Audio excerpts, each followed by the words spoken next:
사별 혹은 뭐 사별 아니라 상실, 다양한 위기를 경험한 사람들에게 가장 필요한 것이 뭘까요? 바로 그 현장에 함께 있어줄 이웃인 것입니다. 사별을 했어요. 사별 이후에 만났어요. 그때도 여러분 뭐라고 얘기할지 몰라서 막 피하고 막 저쪽에서 오면은 딴 길로 가고 막 이렇게 하지 마시고 그냥 만나면은 좀 어떠세요? 이렇게 물어보면 돼요. 좀 어떠세요? 답 주는 형태가 저는 크게 두 가지가 있다고 보는데, 첫째는 하나님의 뜻을 얘기하려고 하는 거. 내가 뭔가 하나님의 대변자라도 된 것처럼 하나님의 뜻을 얘기하고 아마 이럴 거야 하면서 얘기하는 경우들이 있습니다. 두 번째는 충고를 해주는 겁니다. 많은 사람들이 어떻게 했느냐고 물어봤을 때는 사실은 답을 원하는 게 아니에요. 호소하고 있는 거예요.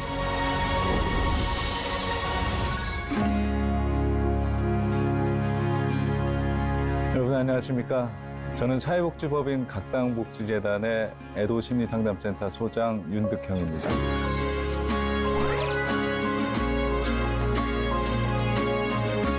네, 이번 시간에는 어떻게 위로할 것인가에 대해서 얘기해 보겠습니다.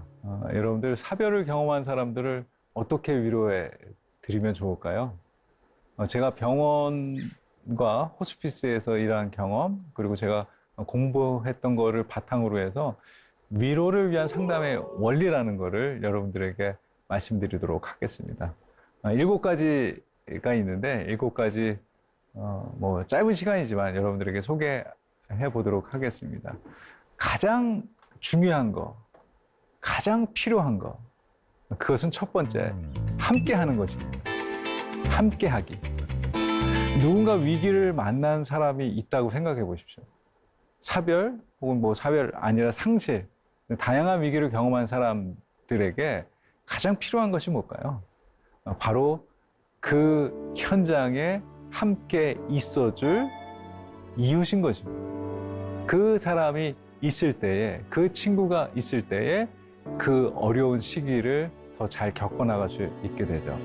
제가 이제 인터뷰를 하면서 많은 사람들에게 물어봤습니다. 사별 이후에 가장 기억에 남는 일이 뭐냐? 그냥 그 시간에 그때 와서 아무 말 없이 함께 곁에 있으면서 손잡아줬던 친구가 가장 기억에 남는다라고 얘기를 합니다. 어떤 분은 그래요. 아, 그때 목사님이 와서 무슨 설교를 했는지, 무슨 얘기를 했는지, 뭐 누가 왔으니 잘 기억 안 난다고. 근데 그 늦은 시간까지 나와 함께 있으면서 손잡아줬던 그 친구는 내가 지금도 분명하게 기억한다. 10년이 지나도 지금도 기억난다. 라고 얘기를 합니다. 제가 병원과 호스피스에서 미국에서 그 인턴십을 하면서 보니까 사실은 제가 미국의 동양인 남자라는 위치가 그렇게 썩 좋은 그런 위치가 아닙니다. 그런데도 불구하고 제가 호스피스에서 일하면서 이제 환자들을 방문하잖아요. 그런데 그 방문을 하면서 그 환자들이 저와 같이 대화를 하면서 그분들이 마음을 열 수 있는 거는 제가 그분들의 마지막 여정길에 함께 있어주는 하나의 동반자라고 생각을 했기 때문에 그러하리라 저는 생각을 합니다. 그래서 알렌 올펫 박사는 동반에 대한 얘기를 해요. 그러니까 애도 상담에서는 큐어, 치료하는 게 아니고 컴패니오닝, 동반하는 것이 더 중요하다고 얘기를 합니다.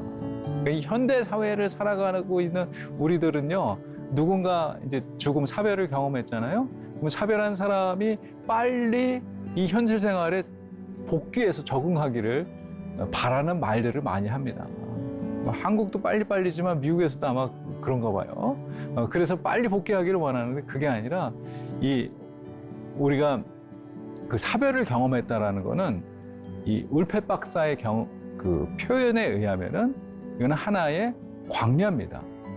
광야를 경험하는 거라고 할 수 있어요. 근데 여러분 광야에 있는 사람 보는 게 좀 힘들죠, 불편하죠. 그러니까 우리가 그 사람들을 자꾸 빨리 꺼내려고 하는 거예요. 야, 너 왜 거기 있어? 얼른 나와야지라고 하면서 그런 위로의 표현들을 많이 하는 겁니다. 근데 울펫 박사는 그게 아니에요. 거기에 그냥 꺼내려고 하지 말고 네가 거기 같이 있어라는 겁니다. 그냥 동반하고 그 위트니스가 돼주고 하면서 그 곁에 있어주라는 것이 울펠 박사의 얘기입니다. 그래서 첫 번째로 가장 중요한 것은 함께하기다라는 겁니다. 두 번째는 물어보는 겁니다. 물어보는 거 우리 쉽게 잘 못합니다. 생각해 보세요. 누군가 만약에 두 가지 볼 수 있어요. 먼저 암 진단을 받았어요. 말기 암 진단을 받았어요. 자, 여러분들 주변에 말기 암 진단 받은 친구가 있다고 생각해 보세요.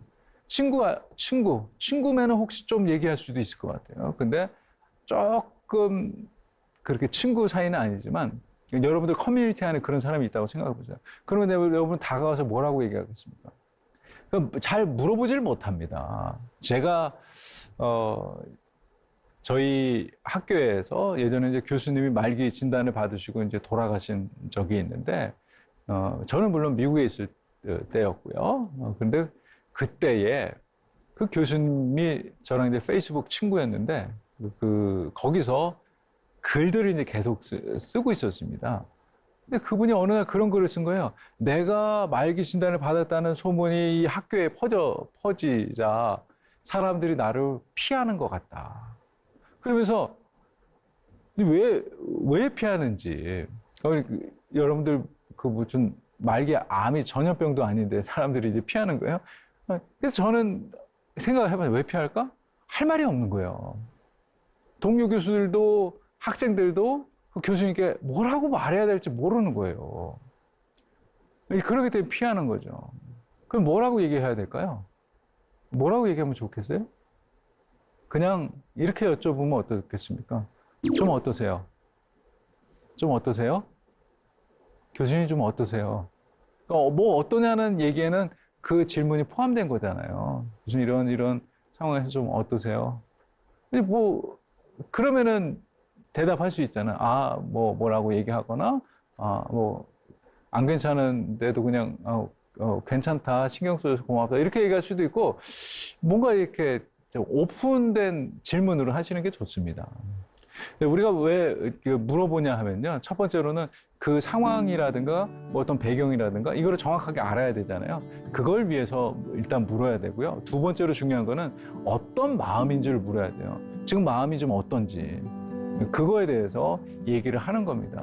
그래서 사람들은 되게 다른 사람의 감정을 물어보거나 자신의 감정 표현하는 거 이게 익숙하지가 않습니다. 또 때로 이게 혹시 상처를 주는 걸까 염려해서 자세히 묻는 걸 피하기도 합니다.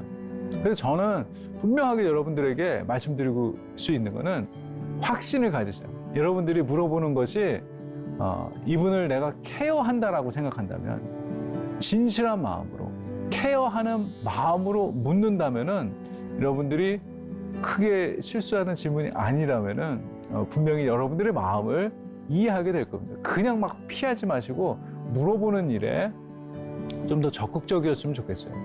그리고 감정이 어떤지를 물어보는 거예요. 마음이 어떤지 물어보는 거예요. 좀 마음은 좀 어떠세요? 이런 일이 있고 났는데 차별을 했어요. 차별 이후에 만났어요. 그때도 여러분 뭐라고 얘기할지 몰라서 막 피하고 막 저쪽에서 오면은 딴 길로 가고 막 이렇게 하지 마시고 그냥 만나면은 좀 어떠세요? 이렇게 물어보면 돼요. 좀 어떠세요? 그리고 이제 또 중요한 게 있습니다. 근데 여러분들이 물어봤다면은 들어야 되잖아요. 세 번째가 그래서 공감적 경청입니다. 들어야 되는데 어떤 분은 그냥 형식적으로 묻는 경우들이 있어요. 아까 제가 얘기했던 그 질문도 있잖아요. 그냥 좀 어떠세요? 그랬는데 어떠세요라고 얘기했는데 어떤지를 들어야 될 거 아니에요. 근데 어떤 분들은 막 시간이 없는데 그냥 형식적으로 물어볼 걸 수도 있어요. 근데 그렇게 형식적으로 물어보고 제대로 듣지 않으면 더 상처받아요. 일단 물어봤으면 공감적 경청의 태도가 필요하다는 것입니다. 듣는 것이 중요합니다. 실제 상담에 있어서도 우리가 어떻게 듣느냐에 따라서 이게 달라지는 것입니다. 공감이라고 하는 것은요, 단순히 다른 사람의 의견, 감정, 느낌을 내가 갖는 게 아니에요. 상담에서는 이제 공감을 얘기할 때 뭐 감정이입이나 투영의 차이에 대해서 설명을 하거든요. 간략하게 설명하면 그렇습니다. 공감한다는 거는 내가 그 사람이 느끼는 감정을 이해하려고 노력하는 거예요. 내가 느끼는 감정을 얘기하는 것이 감정이입입니다. 그 사람이 느끼지 않을 수도 있는 감정인데 여러분들 누군가 얘기를 들었어요. 그랬더니 와 그랬니 하면서 마치 그 사람이 느끼지도 않은 감정을 내가 느껴서 그 감정을 얘기해 버리잖아요. 저는 때로는 당황스러울 때가 있으면 제가 짧은 얘기를 했는데 막 그랬었겠구나 막 얘기하는데 사실은 제가 느끼는 감정이 아니거든요. 근데 그렇게 얘기하면 이거를 아니라고 할 수도 없고 뭐 그렇다고 할 수도 없고 곤란해지거든요. 이제 그게 공감이 아니라 그게 감정이입이기 때문에 그렇고 감정 투영이라고 하는 거는 사람들이 어떤 분들은 이게 일상 대화에서 따져보면 어떤 분들은 제가 얘기를 시작하면 그거를 굉장히 공감이라고 생각하고 나도 그런 경험이 있다라고 얘기를 합니다. 그러면서 자기 경험을 막 더 많이 얘기해요. 그러고 나면 제 얘기는 언제 어디로 갔는지도 모르고 그 사람이 막 계속 얘기하고 있어요. 그러면 그 공감이 아닙니다. 공감적 경청이 아닙니다. 공감적으로 경청한다는 거는 그 사람의 얘기를 듣고 그 사람의 입장에서 그 사람이 느끼는 감정을 느끼려고 노력하는 거예요. 제가 상담사들 훈련을 많이 하고 있는데 이제 특히 애도 상담 훈련을 하면서 이분들에게 그런 얘기를 합니다. 어떻게 하면 공감적 경청을 잘할 수 있느냐? 제가 한 문장으로 얘기합니다. 내 모든 것이 당신을 향해 듣고 있습니다. 이런 마음으로 들으라는 거예요. 내 모든 것이. 그러니까 우리는 귀로만 듣는 게 아니라 눈으로도 들으시고 마음으로도 들으시고 표정과 자세로도 들으시고 바로 이 모든 것, 내 모든 것을 다해서 그 사람을 향해서 듣는 표현을 하는 것. 이것이 바로 저는 공감적 경청의 자세라고 생각을 합니다.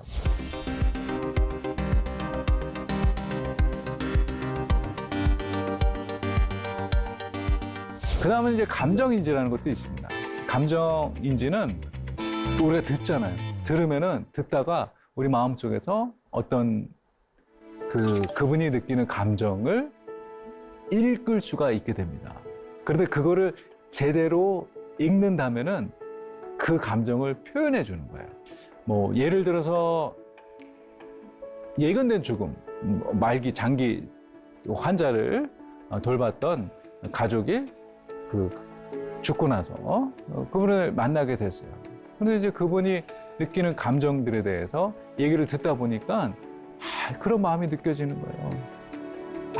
그 돌볼 때 제대로 돌보지 못하고 때로는 제대로 돌보다가도 막 돌봄에 짜증나서 뭐라고 한마디 환자에게 했던 그 기억이 나는 거예요. 막 그런 얘기를 한다고 생각을 해보면은 여러분 어떤 감정이 느껴져요? 미안함이나 후회감이나 이런 게 좀 느껴지잖아요. 그러면은 이제 그 감정을 느꼈다면은 얘기를 들으니까 미안하다라는 마음이 느껴진다고 미안해하는 것 같다라는 마음을 내가 상담사가 사실 그 말을 해주는 겁니다. 그 어떻게 생각하면 상담적인 기법이기 때문에 모든 사람이 다 그렇게 감정인지를 하기는 힘들 수도 있습니다. 그렇지만 그 느껴지는 그 감정들 혹은 숨겨지고 억눌리고 표현되지 못한 그 감정들을 내가 읽어줄 때, 그것을 말해줄 때 어떤 감정적인 정화나 환기를 느낄 수도 있게 되는 겁니다. 그리고 중요한 것은요, 다른 사람의 감정을 인지하기 위해서는 내가 내 감정을 인지하는 것이 선행돼야 됩니다. 저는 미국에서 CP 인턴십이거든요. 그거를 영어로 Clinical Pastoral Education이라고 합니다. 그래서 목회 임상 교육으로서 영적 돌봄을 이제 환자들을 위해서 해주는, 그러니까 우리나라로 말하면 약간 그 원목하는 역할적으로는 좀 비슷하다고 할 수 있습니다. 근데 미국에서 제가 그 인턴십을 하면서 그 슈퍼바이저가 있었거든요. CP 슈퍼바이저가 있었는데 이 슈퍼바이저 밑에 6명의 인턴들이 각각의 병동을 맡아서 그 돌봄을 하는 겁니다. 근데 어느 날 제가 처음이었어요. 이제 병원에서 시작하는 처음이었고, 제가 호스피스를 먼저 하고 이제 병원에서 인턴십을 했는데, 병원은 사실 조금 두렵더라고요. 그러니까 제가 그 미국 환자들을 만나야 되는 거잖아요. 저의 이 짧은 영어로 미국 환자들을 만나서 그들의 마음을 듣는다는 것이 얼마나 좀 두렵고 떨리는 일이었는지. 그런데 어느 날 제가 이제 환자 방문을 똑똑 두들기고 들어갔는데 그 백인 환자가 저한테 막 거의 막 웰컴 하는 거예요. 들어오라는 거예요. 제가 저를 소개하고서 제가 뭐 도울 일이 있을까요? 그랬더니 막 들어오래요. 그래서 갔더니 저쪽 테이블에 있는 가위 좀 갖다 달라고 그러는 거예요. 가위를 갖다 달라고 그래서 아무리 테이블을 찾아보니까 가위가 없는 거예요. 그래서 가위 없다 그랬더니 거의 있대요. 그래서 또 찾아보니까 없는 거예요. 그 사이에 제가 다시 테이블에서 그분이 있는 쪽으로 돌아봤는데 이분이 누워 있다가 갑자기 서서 손에 이렇게 꽂고 있던 거를 쫙 빼고서 보니까 피가 똑똑똑 떨어지고 있는데 가만히 서 있는 거예요. 그래서 이거 가위 달라고 그러더니 이거 뭐 하는 걸까 해서 제가 이쪽으로 침대를 돌아서 그분 앞으로 갔어요. 근데 갑자기 간호 스태프들이 한 3명이 우르르 들어오는 거예요. 그래서 와, 제가 너무 당황스럽더라고요. 내가 뭐 잘못한 것도 없는데 난 가위만 찾고 있었을 뿐인데. 근데 그러고 나서 간호사들이 저한테 그러는 거예요. 제가 좀 부끄러운 일이지만 그랬어요. 나 그 한국말로 얘기하면 나 아무것도 나 아무 짓도 안 했다. 뭐 이런 식으로 영어 표현을 했어요. 그랬더니 마치 안다는 듯이 괜찮다. 너는 가봐라 그러는 거예요. 그래서 그 말 들으니까 너무 고맙더라고요. 그래서 나왔습니다. 나왔어요. 나오면서 계속 생각이 들어요. 내가 지금 뭐 한 거지? 내가 왜 그 간호사들이 나와도 좋다 그러니까 막 이렇게 좋아가지고 이렇게 나왔을까? 내가 계속 돌보고 있었는데, 정말 부끄러웠어요. 부끄러운데, 이걸 내가 해결을 해야겠다. 그러니까 해결이라는 게 제가 뭘 해결한다는 게 아니라 뭔가를 이제 확인해야겠다 해서 환자 차트를 들어가서 이제 확인을 했습니다. 그런데 저를 안심시키게 할 만한 환자의 진단명이 나왔어요. 디멘시아였습니다. 치매입니다. 치매 환자였던 거예요. 그래서 제가 그 차트를 보다가 그랬구나. 그래서 이분이 정말 저를 웰컴해서 가위? 왜 가위를 달라고 했을까? 이거를 잘라갖고 이제 뭐 집에 가려고 그랬나 보다. 뭐 속으로 생각을 하고 그러다가 또 나가려고 했는데 그걸 뽑아버리고 그냥 뭐 그렇게 서 있었겠지. 그럼 간호사들은 왜 들어왔을까? 치매 환자, 모니터링 환자구나. 모니터를 보면서 모니터링 하는 환자여서 금방 그걸 인지하고 들어왔구나. 생각을 하니까 제가 안심이 됐어요. 근데 그 안심이 되고 나서 제가 그 CP 인턴들이 끝나고 나면 5시에 모여서 얘기를 나눕니다. 한 30분 정도 얘기를 나누고 이제 헤어지게 되는데 제가 그때 어떤 일이 있었는데 손을 들고 얘기했어요. 저 슈퍼바이저한테 제가 오늘 이런 일이 있었습니다 하면서 그 일을 아주 신나게 얘기를 한 거예요. 알고 보니까 치매 환자였더라. 그랬더니 슈퍼바이저가 그럽니다. 야, 너 그 가위 한번 발음해봐라. seizures. 그죠? 발음은 seizures. 그런데 발음이 너 좋지 않다는 거예요. 야, 너 그렇게 발음이 좋지 않아가지고 어떻게 환자 돌봄하냐 그러는 거예요. 그래서 제가 무슨 소리 하는 거냐고. seizures. 그랬더니 이제 장난 아니게 그 슈퍼바이저가 아주 정색을 하고 그럽니다. 야, 너 저기 어디 학원 같은 데 가서 영어 공부 좀 더 하고 와라. 그래서 무슨 소리 하는 거야. 너 나 인터뷰할 때 내 영어가 괜찮다고 느껴졌으니까 너 나 뽑은 거잖아요. 사실 그 인턴십 하기도 쉽지는 않습니다. 이게 몇 대 1의 경쟁률로 들어가서 해야 되는 인턴십이거든요. 그럼 너 내 영어가 괜찮다고 생각하니까 뽑은 거 아니냐. 그럼 내가 못한다고 생각해서 뽑질 말아야지. 무슨 학원을 가라고 그러냐. 그래도 막 가래. 그래서 제가 막 약간 화가 나더라고요. 그래서 목소리를 좀 높여서 얘기하더니 너 내가 지금 어느 클레먼트 스쿨 오브 디알러지 내 PhD 학생이야. PhD 학생이라는 거는 내가 인터뷰를 하고 들어왔고 이 박사과정을 영어로 공부해도 된다는 확신을 받은 사람인데 무슨 소리냐면서 점점 저를 약 올리듯이 얘기하는 거예요. 근데 그때 그 순간에 이런 얘기를 슈퍼바이저 Are you angry? Are you angry? 그래서 No, I'm not angry. 막 그랬어요. 그랬더니 끝나고 나서 저한테 다른 애들 다 가고 내 방으로 와 그러더라고요. 방에 갔어요. 그래서 제가 모르겠다. 일단 내가 이거를 중단한다 할지라도 이제 할 말을 해야겠다 속으로 생각을 하고서 딱 올라갔습니다. 그랬는데 또 묻는 거야. 너 아까 나한테 화났었지? No, I'm not. 그랬죠. 너 아까 나한테 화냈으면 진짜 나한테 지금 화났다고 얘기해봐. 그래서 이제 저는 2판 4판이었습니다. 그래서 진짜 그래 모르겠다 막 손가락질 하면서 I'm angry at you 그랬어요. 그랬더니 슈퍼바이저가 그럽니다. 아무 말도 안 하고 있다가 아주 그 사모안 슈퍼바이저였거든요. 사모안 섬사람 출신의 미국인입니다. 짧은 목을 하고서 저를 향해서 박수를 치더라고요. 저건 또 뭐야? 막 그랬는데 그때 제가 깨달음을 얻었습니다. 그러고 나서 슈퍼바이저가 하는 얘기가 그거예요. 너가 아까 얘기할 때 분명히 너는 화가 나 있었다. 근데 너는 네가 화가 났다는 사실을 인지하지 못하고 있더라. 만약에 네가 느끼는 감정을 네가 인지하지 못한다면 네가 돌보는 환자의 감정을 네가 어떻게 인지하겠냐. 와, 그 얘기를 하는 순간 제가 무릎을 쳤습니다. 아, 그렇구나. 우리 한국 사람들, 한국 남자들 감정 표현 제대로 못해요. 내가 느끼는 감정이 어떤 건지 생각해보지도 않았어요. 그냥 나는 좋은 사람이다. 나는 화내지 않는다. 막 이렇게만 생각했잖아요. 난 평생 화를 내지 않고 사는 사람이다. 막 이렇게 생각을 하고 있는데 그렇지 않은 거예요. 특히 어르신들 같은 경우에 모든 감정들 막 화로 표현하려고 하시는 분들이 있거든요. 좋아도 화를 내고 내가 잘못해도 화를 내고 네? 모든 일을 화로 표현하는 경우들이 있어요. 내 감정을 인지할 줄 알아야 돼요. 그래야지 다른 사람의 감정을 인지할 수 있어요. 그래서 저희는 그 감정, 그 사람 감정이 나와 있는 얼굴들 있잖아요. 그거를 저희 인턴실에는 크게 이렇게 붙여놨습니다. 그래서 하루에 감정에 대해서 얘기하지 못할 때 슈퍼바이저는 저 감정을 보라고 얘기합니다. 저 감정표를 보고서 네가 느끼는 감정이 어디쯤에 있는지 한번 찾아보고 그걸 얘기해라 그러는데 감정을 감정으로 얘기할 수 있는 게 중요하다는 겁니다. 그래서 다른 사람의 감정을 그래야 인지할 수 있고 나의 감정도 표현할 수 있는 뭐 그럴 때 사실은 표현만 잘해도 가정에서 좋은 가정을 또 만들어 나갈 수도 있으리라고 생각해요. 그 다음에가 답 안 주기입니다. 답을 주지 말라는 겁니다. 사별자와 상담할 때 특히 중요한 게 문제 해결을 해주려는 그 마음에서 벗어나야 되는 거예요. 내가 해결해 줄 수 있는 게 아니에요. 근데 사람들이 자꾸 해결을 해주려고 그래요. 아까 얘기했던 걸 끄집어내려고 한다 그랬잖아요.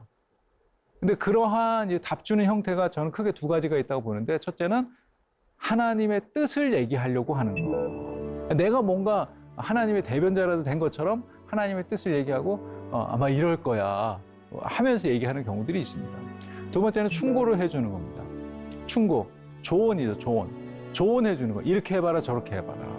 근데 사실은 여러분들 아는 것처럼 많은 사람들이 어떻게 했느냐고 물어봤을 때는 사실은 답을 원하는 게 아니에요. 내가 그만큼 어려움을 겪고 있다. 내가 그만큼 고통스럽다. 내가 이만큼 힘들어하고 있다라고 하는 거를 사실 말하고 있는 거예요. 호소하고 있는 겁니다. 그래서 답을 주거나 문제 해결을 시도하기보다는 저희 상담사들은 그 얘기를 합니다. 질문 속으로 들어가라. 그 질문이 사실은 질문이 아니고 그 마음에 느껴지는 감정을 표현하고 있는 것이다. 그래서 그 감정을 탐색하는 일이 더 중요하다고 얘기를 합니다. 그래서 여러분들 쉽게 특별히 사별자들에게 어떤 문제를 해결해 주려고 하는 그 마음에서는 벗어나야 된다라는 겁니다. 코끼리를 찾아라. Elephant in the room이라고 하는 영어 표현이 있습니다. 이 말은 방안을 무겁게 짓누르고 있는 어떤 이슈를 발견하라는 겁니다. 그것은 표현되고 있지 않아요. 그리고 이야기되기를 꺼려하고 있는 그런 주제입니다. 그래서 여러분들이 누군가를 만났을 때 그런 방 안에 있는 코끼리, 그 이슈를 찾아낼 수 있다면 그게 바로 코끼리를 찾는 그런 상담의 하나의 기법이 될 수가 있습니다. 이거는 직접적으로 얘기 못할 그런 내용일 수도 있고 머뭇거리고 주변만 맴돌고 있는 경우일 수가 있기 때문에 그렇습니다. 마지막으로 저는 의뢰 활용을 말씀드리고 싶습니다. 의뢰. 우리가 의뢰하면은 뭐 큰 의뢰를 생각할 수도 있겠지만 사실은 일상에서의 작은 상징적인 어떤 행동도 의뢰가 될 수가 있습니다. 주로 미국에서는 촛불을 밝히는 일들을 많이 합니다. 사랑하는 사람의 생일이나 기념일, 어버이날, 크리스마스, 추석 등에 부모님이 돌아가셨다면은 그 부모님 자리에 초를 하나 밝혀줍니다. 촛불 하나로도 그분을 기억하고 추모하는 일을 할 수도 있습니다. 묘지 방문도 가능합니다. 그것도 하나의 의뢰가 될 수 있습니다. 아니면 특별한 장소를 방문할 수도 있고요. 추억될 만한 장소, 또 고인이 즐겨 찾았던 장소, 함께 했던 장소, 식당, 그런 것도 좋습니다. 제가 상담을 했던 가족분들이 계십니다. 아들이 죽고 20대 아들이 죽고 나서, 아빠, 엄마, 누나, 그 세 분을 제가 가족 상담을 한 적이 있습니다. 근데 그 엄마가 서울에 사는데 아들을 분당에 있는 한 낙골 땅에 안치를 했습니다.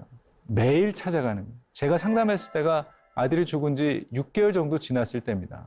근데 그때 얘기를 들었는데 아직까지도 매일 남편과 딸이 출근하고 나면 본인도 9시쯤 지나서 분당으로 가서 아들을 만나고 그리고 5시쯤 되면 다시 온답니다. 책도 읽고 앉아서 차도 마시고 하면서 그 공간에서 아들하고 함께 있는 거죠. 6개월을 그렇게 했다는데 여러분들 어떻게 생각돼요? 이상합니까? 그렇지 않습니다. 그분이 선택한 애도의 좋은 방법이라고 저는 생각을 합니다. 그리고 그 밖에도 여러분 일기를 쓴다든가 편지를 써서 보낸다든가 하는 것도 좋고요. 일주기가 지났을 때 특별한 추모 의례를 디자인해 보는 건 또 어떨까요? 그렇게 해서 매번 좀 의미 있는 시간들 그리고 먼저 간 가족을 생각하고 함께하는 그런 시간들 보내면 좋을 것 같습니다.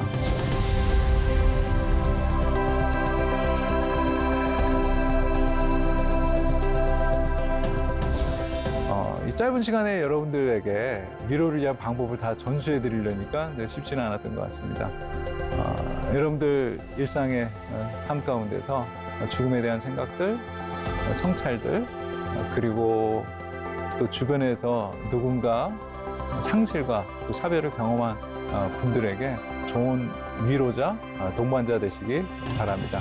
여기서 마치도록 하겠습니다. 감사합니다.